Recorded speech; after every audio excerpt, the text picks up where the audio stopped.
Setelah menikah dengan Najwa, Farhan menyadari satu hal. Pernikahan bukan akhir dari pencarian, tapi awal dari perjalanan yang baru yang lebih jujur, lebih rapuh, tapi juga lebih bermakna.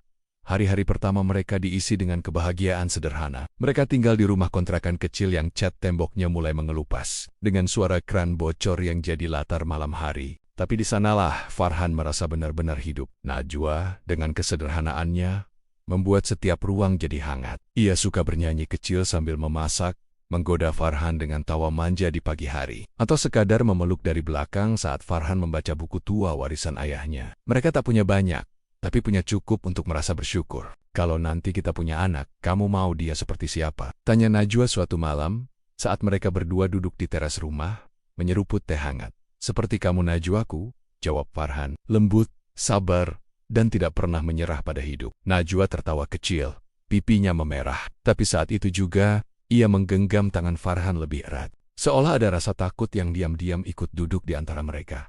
Dan benar saja, beberapa minggu kemudian, badai datang. Farhan kehilangan pekerjaannya. Perusahaan tempat ia bekerja bangkrut, dan semua karyawan diputus tanpa pesangon. Saat itu, Najwa sedang hamil 2 bulan.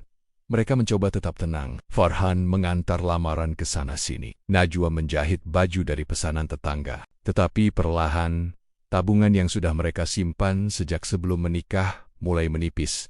Lalu, Najwa mengalami pendarahan. Farhan membawa Najwa ke rumah sakit dengan motor pinjaman. Sepanjang jalan, ia terus menggumamkan doa, berharap apapun yang terjadi, Allah jangan ambil istrinya. Namun, takdir berkata lain. Malam itu, dokter keluar dari ruang periksa dengan raut yang berat. Kita sudah berusaha, tapi bayinya tidak bisa diselamatkan. Najwa menangis di pelukan Farhan, tapi Farhan hanya bisa diam. Hatinya seperti beku, pikirannya kosong. Ia ingin marah, tapi kepada siapa? Malam itu, setelah mengantar Najwa tidur, Farhan keluar diam-diam ke mushola kecil di ujung gang. Ia duduk di pojokan, sendirian, menangis pelan, seperti anak kecil yang kehilangan arah. Ya Allah, kenapa selalu begini? Saat aku mulai membangun, semuanya runtuh lagi.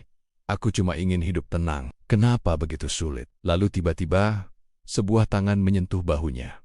Najwa, ia duduk di samping Farhan, masih dengan wajah lelah dan mata sembab. Tapi dari matanya, tidak ada marah, tidak ada kecewa. Hanya kasih yang sangat dalam. Kita bisa kehilangan apapun, tapi jangan kehilangan kita. Aku tetap percaya padamu. Kata-kata itu membuat air mata Farhan jatuh lebih deras. Bukan karena sedih, tapi karena ia sadar. Di sampingnya ada seseorang yang tidak hanya mencintainya saat ia kuat, tapi juga tetap tinggal saat ia hancur. Sejak malam itu, Farhan bangkit lagi. Ia mulai dari bawah, jadi teknisi lepas harian, lalu bantu-bantu di musola. Ia bahkan sempat jadi penulis konten lepas dengan bayaran tak seberapa. Tetapi apapun yang halal ia ambil, karena sekarang, hidupnya bukan hanya tentang dirinya sendiri. Najwa juga tak tinggal diam. Ia mulai membuka kelas menjahit kecil-kecilan untuk ibu-ibu sekitar. Rumah kontrakan mereka yang sempit, perlahan berubah jadi tempat belajar dan tempat berbagi. Dari situ, keajaiban perlahan datang. Farhan mendapat tawaran kerja penuh waktu di perusahaan desain interior kecil. Najwa mendapat beasiswa pelatihan UMKM. Dan pada suatu pagi yang cerah, setelah beberapa bulan berlalu, ketika matahari menyelinap lembut ke dalam rumah kecil mereka, Najwa menunjukkan 2 garis merah di tespeknya. Kita diberi kesempatan lagi, katanya dengan mata berkaca. Farhan memeluk Najwa erat, dan kali ini tidak ada rasa takut. Hanya rasa syukur yang membuncah. Mereka tahu hidup masih akan penuh tantangan, tapi mereka juga tahu, selama masih saling menggenggam, mereka bisa melewati apapun. Farhan dan Najwa, dengan cinta yang diuji dan iman yang semakin kuat, siap menghadapi babak baru dalam hidup mereka. Bersama, mereka akan membangun keluarga yang dilandasi kesabaran, keikhlasan, dan kepercayaan pada rencana Allah yang selalu indah pada waktunya.